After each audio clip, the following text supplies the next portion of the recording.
Welcome to the Not Old Better Show. I'm your host, Paul Vogelsang.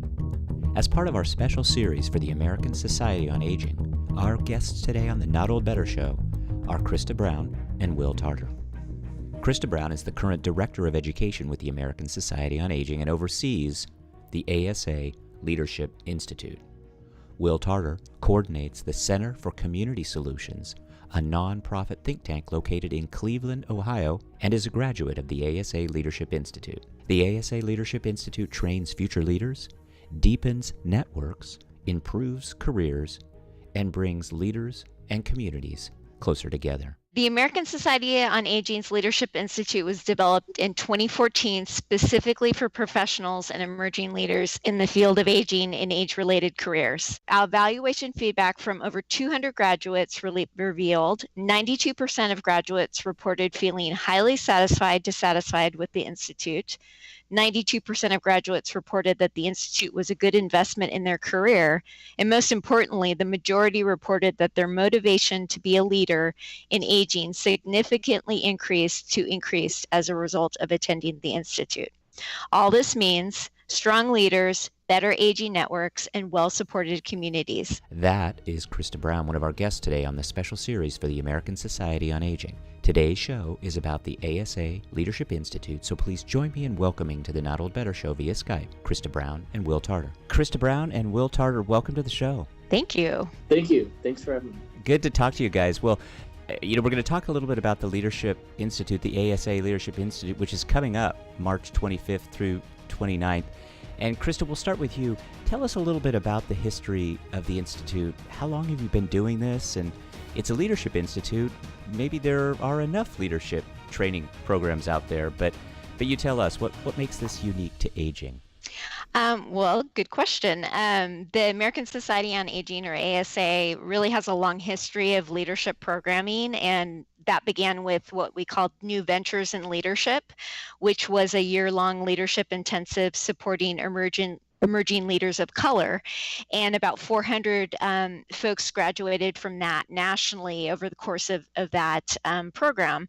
That program relied really heavily on sponsorships, and given the time commitment and expense, became a bit of an unsustainable model to continue. So given this, in 2014, ASA reworked the program, keeping our commitment to diversity and inclusion, and also our unique leadership programming for the aging field. And such, the Leadership Institute was born. So since 2014, the Institute has trained about 250 leaders from across the nation, and also across disciplines. And like you said, it will be happening March 25th to 29th, and it happens in tandem with our annual Aging in America conference. So that's a little bit unique as well. Well, thank you for that. And Will Tarter, I take it that you're one of the graduates from this program. Out of the 250 that Krista mentions, I'm guessing that you're one of those. Is that right? Yes, that's correct. So 5 days you spend kind of on this training. That's a good length of time, but intense too, I would imagine. What kind of things did you get from the conference? What are some of the leadership things that were emphasized that you really took away? Well, there was a couple of things that immediately come to mind. One is program where you connect with your fellow attendees, and those who are in the class with you. You connect with each other, as well as learning more from each other, where you are all kind of situated in similar fields when it comes to aging, but in different geographic areas. So being in the Institute allows you to learn from one another, as well as to keep in contact after the Institute is complete. So the network and connections that you create and you maintain, the relationships that you build, continue far past the 5 days. And so I'd say that was one of the biggest kind of takeaways. Additionally, you learn from the programming that takes place during the Institute, where you have outside thought leaders, those who have been in the field for 20 and 30 years, and talk about experiences that they have encountered through the years, some of the things that they have seen change throughout the past maybe 15 to 20 years, but also what things have not changed and create similar type of challenges today.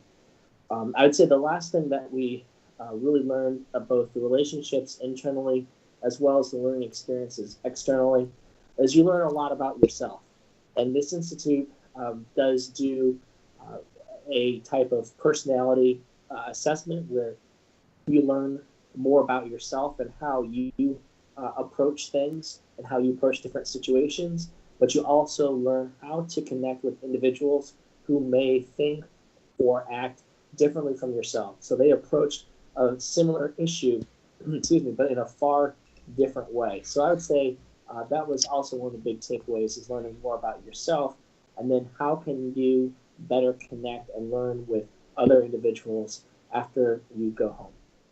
Thank you, Will. That's super helpful. Of course, networking is always crucial for events and best practices and kind of sharing with others.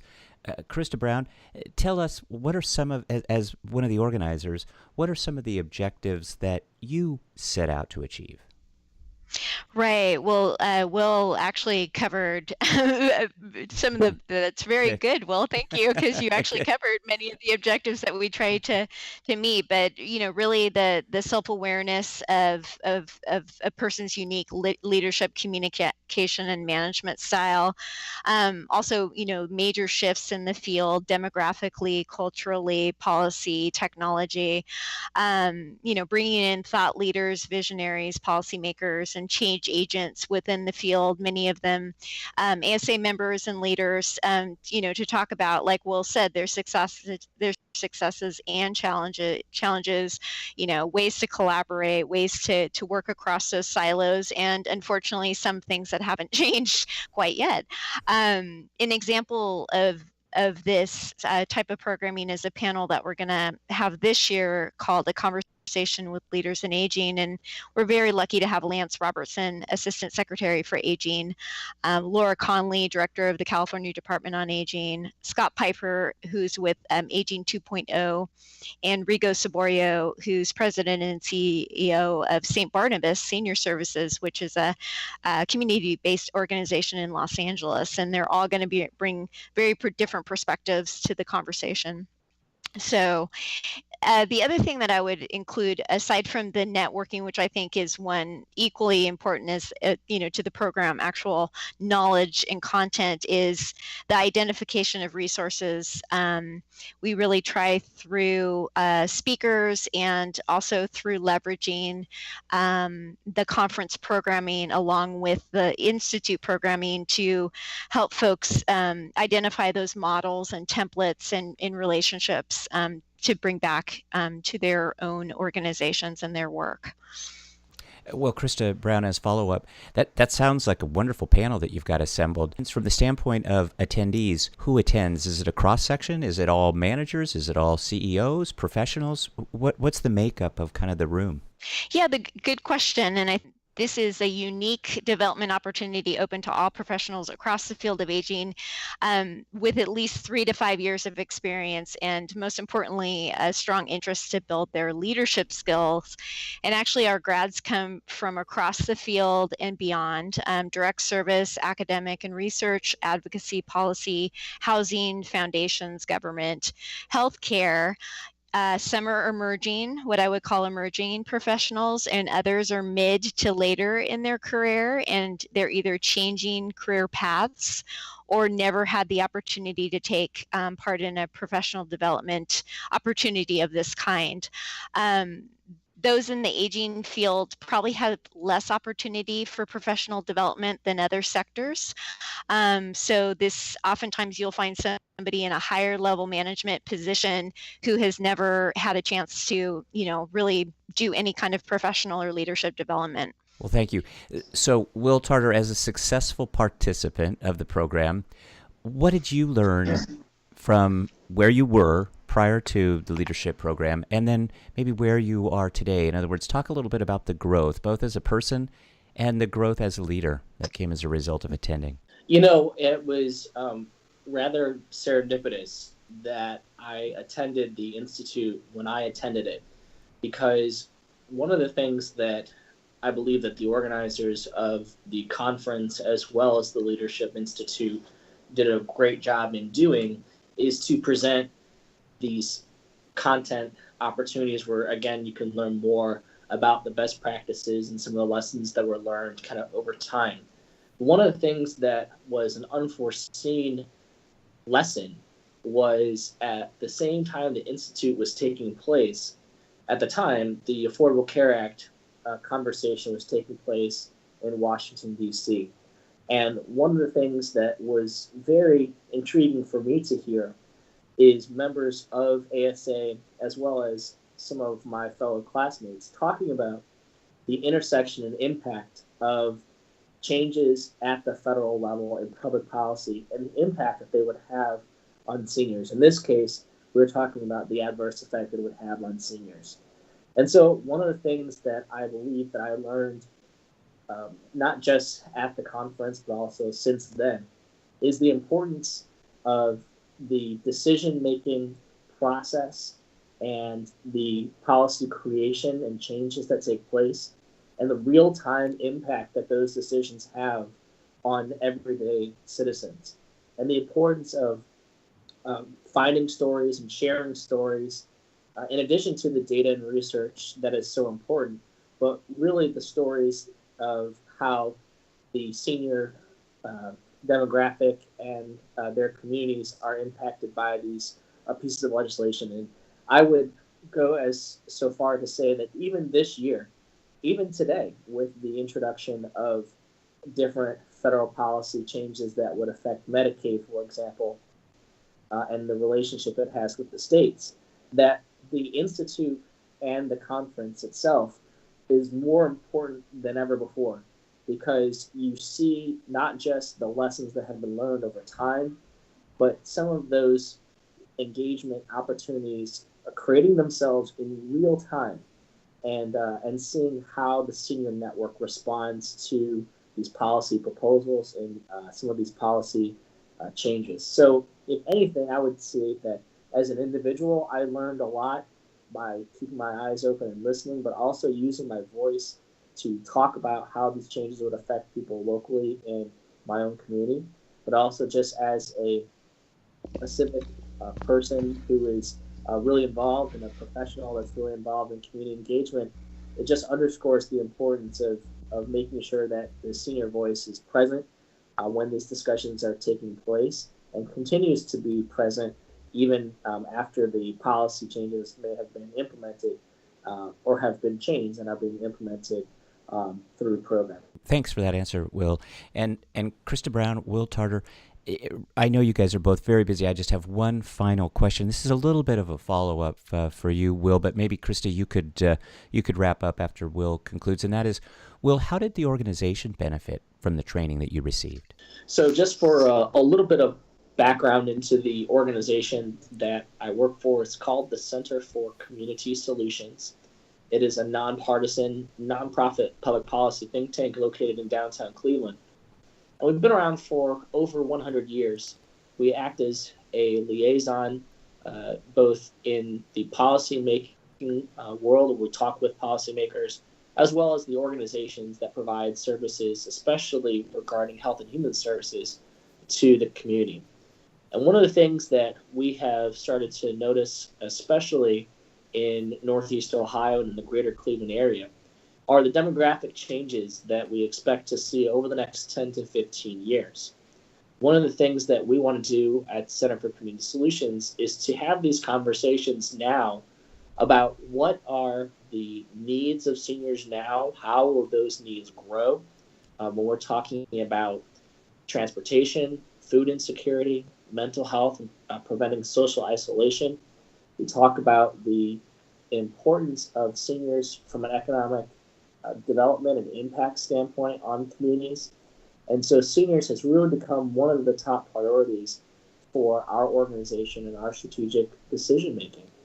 And so that's one of the things that for me was the biggest takeaway from this conference, is not just my growth as an individual, but also equipping me with the relationships and with the data and information that I'm able to complement the local research and stories and data collection that we gather on an everyday basis.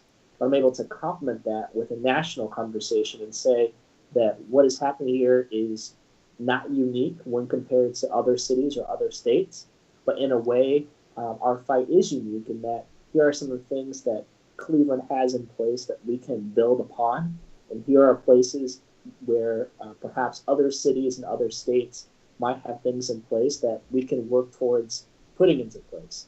So I would suggest that both as an organization and as an individual, that the Institute has brought a tremendous return on the investment from having spent 5 days as a part of the Institute. That is an excellent answer, Will Tarter. Thank you so much. Krista Brown, I imagine Will says it very well. What would you add to that? Yes, he does. I love it. I love talking with Will. So yeah, no, I would say I would only reiterate that I think that it is a worthwhile return on investment for organizations in that people get to take the time to be away from the office and actually focus and concentrate with a cohort of individuals that have similarities and a lot of differences, and really be able to focus and reflect on how to turn what they're learning on site back into strategy and next steps for when they go back to work. The other thing is, as Will said, just really developing a national reference group of professionals in aging who you can use as sounding boards and advisors, and possibly finding mentors, for down the road. So those are just the two things that I would add. And given budget uncertainties and budgets constantly being cut in this part of our work, organizations do have to be innovative and strategic. So having folks go through these types of training actually makes for a stronger organization.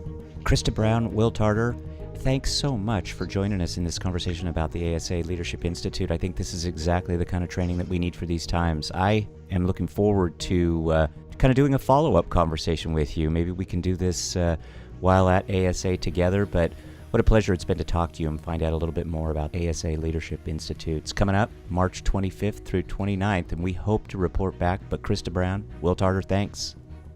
Thanks, Paul. Thank you very much. My thanks to our guest today, ASA's Krista Brown, who's in charge of the ASA Leadership Institute, and Will Tarter, an ASA Leadership Institute graduate. More information about the ASA Leadership Institute event coming up in March 2018, and the ASA resources, information, and education is available at our website. My thanks as well to the ASA team for all they do to support our interviews for this series. As I say, we'll post links to everything, and as I always say, my thanks to you, the listeners, for joining me today. Your time is valuable, and I'm grateful you're spending some of it with me. I'm always interested in feedback, and you can leave that at iTunes, Google Play, or send me an email at info@notold-better.com. Stay tuned for our next show, another great one where we talk about better. The Not Old Better Show. Thanks, everybody.